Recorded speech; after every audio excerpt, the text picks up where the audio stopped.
साहेब जय हिंद, वंदे मातरम. पृथ्वीराज चव्हाण साहेब, तुम्हाला मुख्यमंत्री कोणी बनवलं? तुम्हाला थोडंफार वाटतं का नाही? तुम्ही सैनिकांना काय बोलता? सैनिकाचा मान अपमान करता? तुम्हाला थोडीफार लाज वाटत नाही?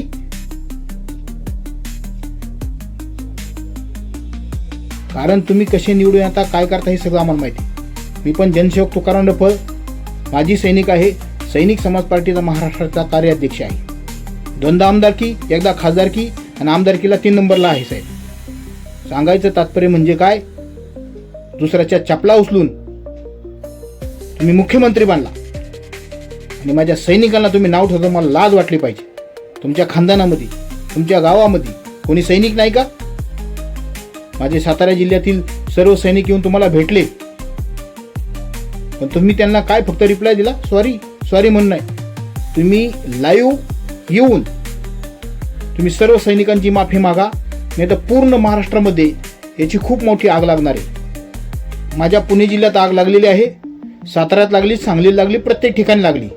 ही आग जर तुम्हाला विझवायची असेल तर प्रेमाने आम्ही सांगतो, सैनिक का तुम्ही सगळ्या जनतेपुढं मीडियासमोर सॉरी बोला.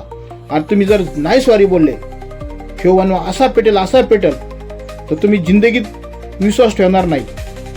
तुम्हाला थोडीफार वाटली पाहिजे साहेब. तुम्ही एक महाराष्ट्राचे मुख्यमंत्री होते आणि महाराष्ट्राचे मुख्यमंत्री असल्याने तुम्ही सगळा वेलफेअर घेतला, सगळ्या गोष्टी केल्या आणि तुम्ही सैनिकाला नाव ठेवता. तुमची काय अवकात आहे? एक दिवस 1 तास तरी तुमची लायकी आहे का बॉर्डर ड्युटी करायची? -40 -50 का बरं सैनिकांची डोकी फिरवता तुम्ही? आणि एक सगळ्यात महत्त्वाची गोष्ट, तुम्हाला घरी बसल्या काही काम नसेल ना, तुम्ही 2 दिवस बॉर्डरवर चला आणि बॉर्डर ड्युटी करून दाखवा साहेब.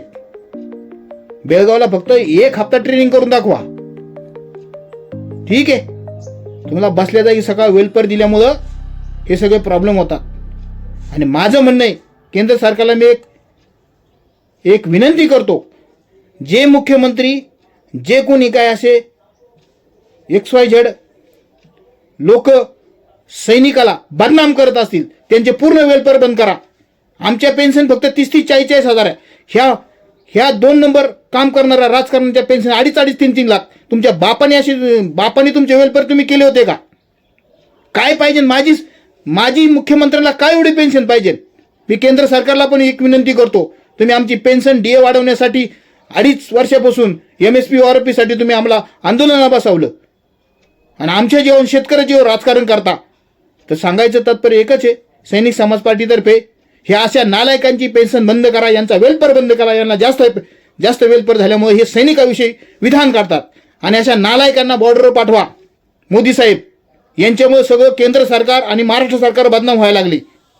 म्हणून मी काही जास्त बोलत नाही.